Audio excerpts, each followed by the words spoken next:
हिंदी साहित्य third year की सभी छात्राओं को रविंद्र शर्मा का नमस्कार।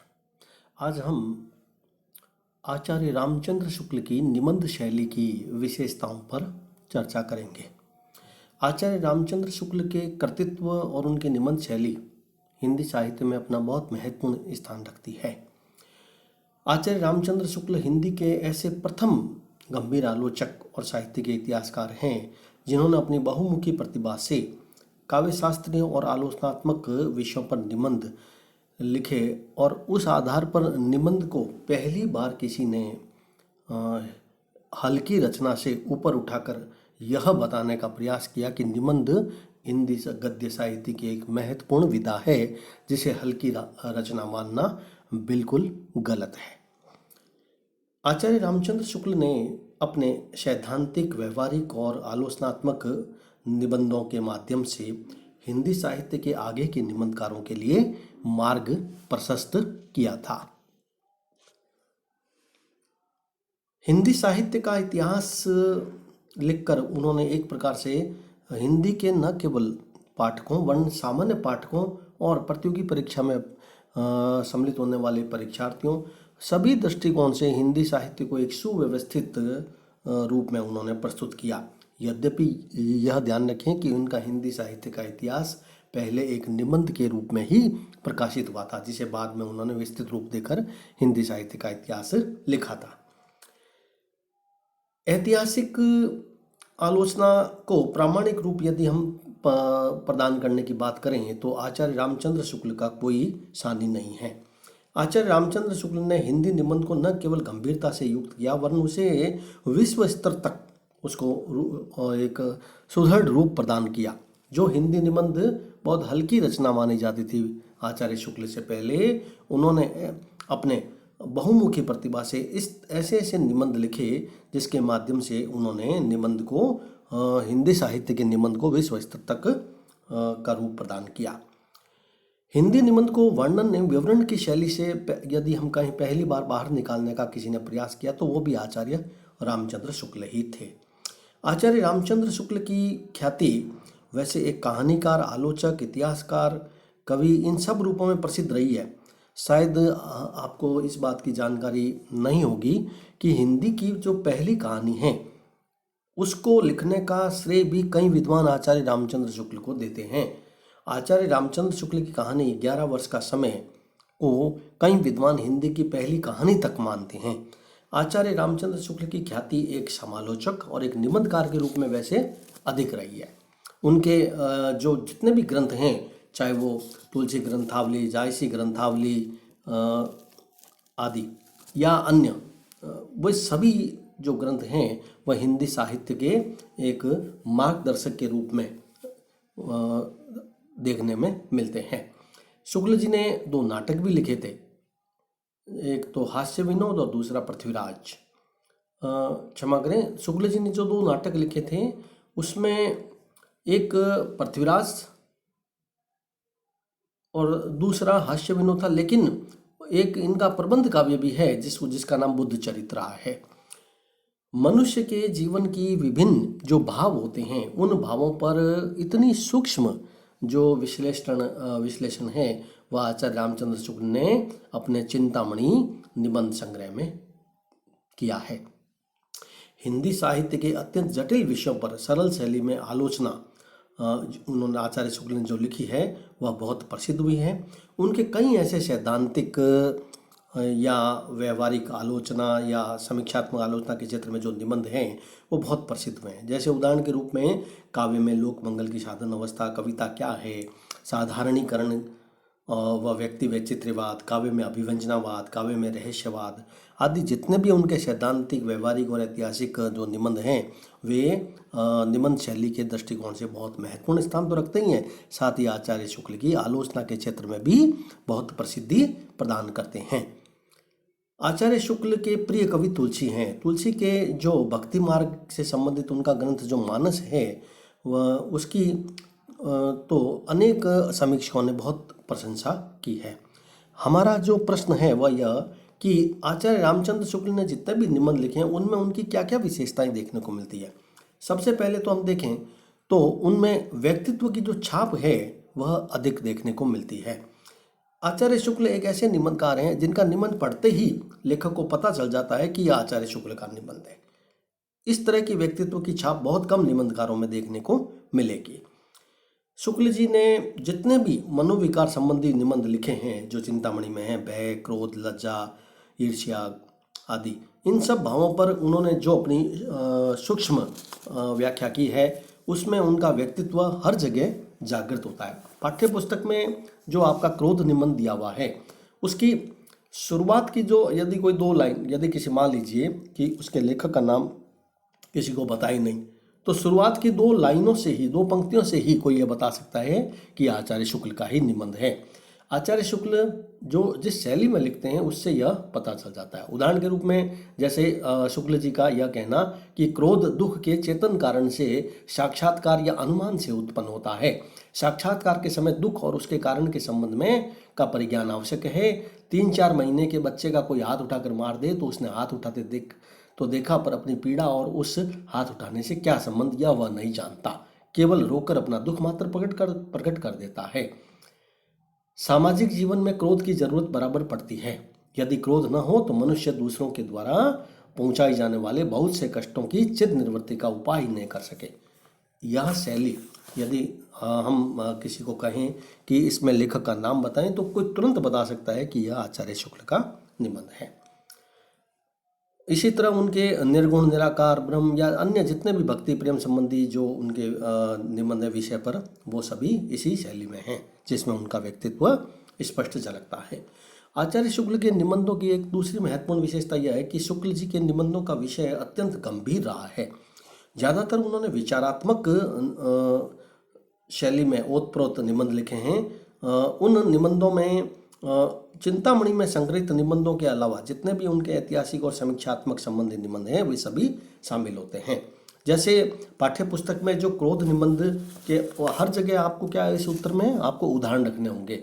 जैसे पाठ्य पुस्तक में क्रोध निबंध है उसमें उनकी गंभीरता स्थान स्थान पर हमें देखने को मिलती है।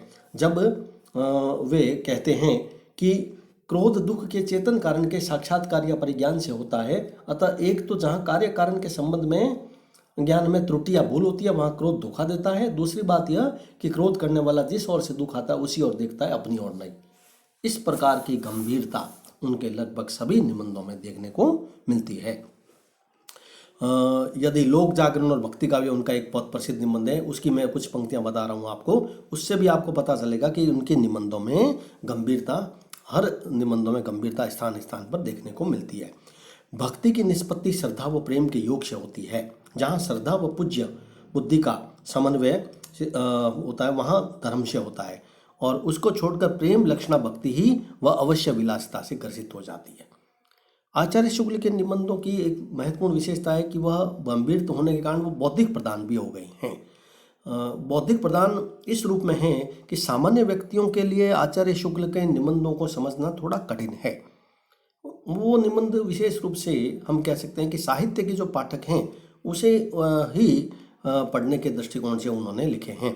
चिंतामणि की भूमिका में तो उन्होंने स्पष्ट लिख दिया कि इस पुस्तक में मेरी यात्रा में पढ़ने वाले कुछ प्रदेश हैं और यात्रा के निकलती रही है बुद्धि, यात्रा के लिए निकलती रही है बुद्धि पर हृदय को साथ लेकर। यह कथन इस बात को प्रमाणित करता है कि आचार्य रामचंद्र शुक्ल स्वयं अपने निबंधों में बौद्धिकता को जगह जगह पर स्थान देते हैं। आचार्य रामचंद्र शुक्ल के निबंध शैली की एक अन्य विशेषता है, वह है हास्य और व्यंग्य का पुट। शुक्ल जी के निबंधों में हास्य और व्यंग्य का पुट कोई भी निबंध ले लें आप, स्थान स्थान पर देखने को मिलता है। क्रोध निबंध में भी हम कई स्थानों पर देखते हैं जब शुक्ल जी अपने हास्य और व्यंग्यात्मकता का जो पुट है वह अपने स्थान पर रख देते हैं। जैसे उदाहरण के रूप में वे जब कहते हैं कि जैसे यदि कोई सुने कि उसका शत्रु 20-25 आदमी लेकर उसे मारना आ रहा है तो चट क्रोध से व्याकुल होकर बिना शत्रु की शक्ति का विचार किए वह अपनी रक्षा का पूरा प्रबंध करने के लिए दौड़ पड़ता है। क्रोध सब मनोविकारों में फुर्तीला है। इस प्रकार के जो कथन हैं वो उनकी इस व्यंग्यात्मकता को भी कई स्थानों पर व्यक्त करते हैं, तो कई स्थानों पर उनके निबंधों में हास्य व्यंग्य का पुट भी है। जैसे कभी कभी लोग अपने कुटुंब या स्नेहियों से झगड़कर क्रोध से ही अपना सर पटक देते हैं। आचार्य शुक्ल के निबंध की एक जो विशेषता हास्य व्यंग्य व उनके अन्य निबंधों के उदाहरण के माध्यम से भी आप उसको रखें। जैसे इंशाअल्लाह खां की कहानियों की विवेचना करते हुए वे एक जगह लिखते हैं कि इंशाअल्लाह खां ने अपनी कहानी का आरंभ इस ढंग से किया है जैसे लखनऊ से भांड घोड़ा कुदाते हुए महफिल में सीधे पहुंच जाते हैं। ये ना व्यंग्यात्मकता है कि उनकी जो कहानियां हैं उसमें वह सीधा कथानक जो होता है उसमें कोई जो गति होती है वह इस तरह से होती है शीघ्र। इसकी उन्होंने व्यंग्यात्मक रूप में आलोचना भी की है। आचार्य रामचंद्र शुक्ल के निबंधों की महत्वपूर्ण विशेषता कि वे सामान्य रूप सभी रूप से मौलिक रहे हैं और उसी मौलिकता के कारण उनके निबंधों में एक जो तर्क सम्मतता है वह विशेष रूप से देखने को मिलती है। शुक्ल जी के निबंधों में मुख्य विशेषता तर्क सम्मतता इस रूप में है कि शुक्ल जी बिना तर्क के तो कोई बात प्रस्तुत ही नहीं करते हैं। मैंने पूर्व में आपको प्रस्तुत किया कि उनके निबंध विचारात्मक और बौद्धिक हैं, तो स्वाभाविक है कि उसमें तर्क तो होंगे ही, और बिना तर्क के शुक्ल जी कोई बात नहीं करते हैं अपने किसी भी निबंध में, चाहे वह चिंतामणि के निबंध हो या कोई अन्य निबंध। शुक्ल जी के निबंधों की एक अन्य महत्वपूर्ण विशेषता है कि वे सारांश देते हैं।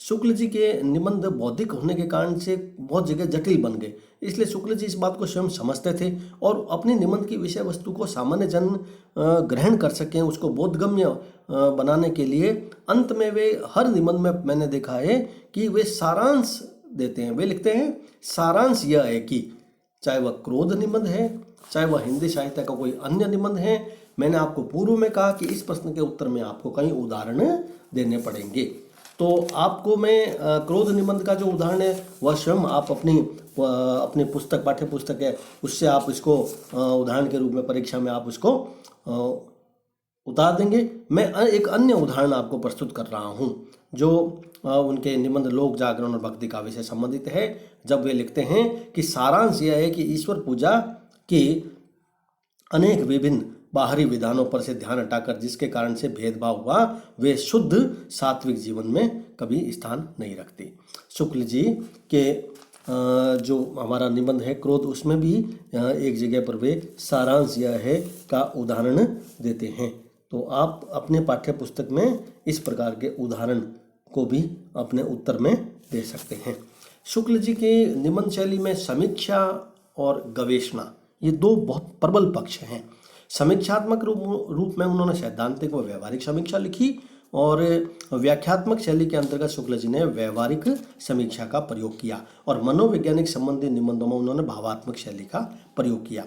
तो शैली के दृष्टिकोण से यदि हम देखें तो शुक्ल जी ने हिंदी साहित्य में जितनी भी महत्वपूर्ण जो साहित्यिक आलोचनाएं हैं उसको उन्होंने एक तो प्रयोग में लाए हुए जो उससे पूर्व में प्रयोग में नहीं लाई जा रही थी, चाहे वह सैद्धांतिक है, व्यवहारिक है, मनोवैज्ञानिक है या व्याख्यात्मक आलोचना है। पहली बार शुक्ल जी ने इस प्रकार इस आलोचना को अपनाया अपने निबंधों के माध्यम से। शुक्ल जी के निबंधों की एक सबसे महत्वपूर्ण विशेषता है कि वो भाषा के दृष्टिकोण से बहुत महत्वपूर्ण स्थान रखते हैं।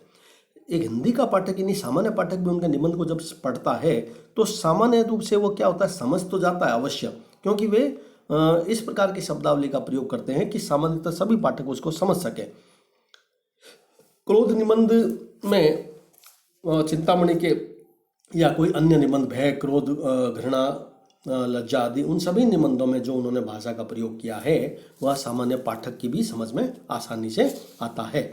जब शुक्ल जी इस प्रकार की भाषा लिखते हैं कि क्रोध का वेग इतना प्रबल होता है कि कभी कभी मनुष्य यह भी विचार नहीं करता कि जिसने दुख पहुंचाया है उसमें दुख पहुंचाने की इच्छा थी या नहीं। इसी से कभी कभी वह अचानक पैर कुचले जाने पर किसी को मार बैठता है, कभी ठोकर खाकर कंकड़ पत्थर तोड़ने लगता है। ये उदाहरण बताता है कि उन्होंने कितनी सामान्य ढंग से भी भाषा का प्रयोग किया है। यद्यपि 80% शब्द विशुद्ध तत्सम शब्दावली के हैं, फिर भी उनके काव्य में वो आसानी समझ जाते हैं।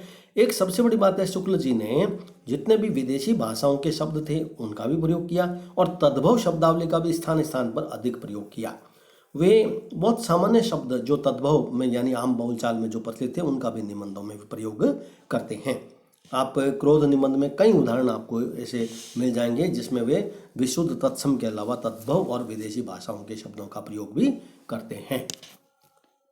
अंत में हम यह कह सकते हैं कि आचार्य रामचंद्र शुक्ल के निबंधों का विषय जहाँ अत्यंत सूक्ष्म, गंभीर और मनोविज्ञान व रसानुभूति से परिपूर्ण है, वहीं उनका प्रतिपादन भी बहुत प्रौढ़ शैली में हुआ है।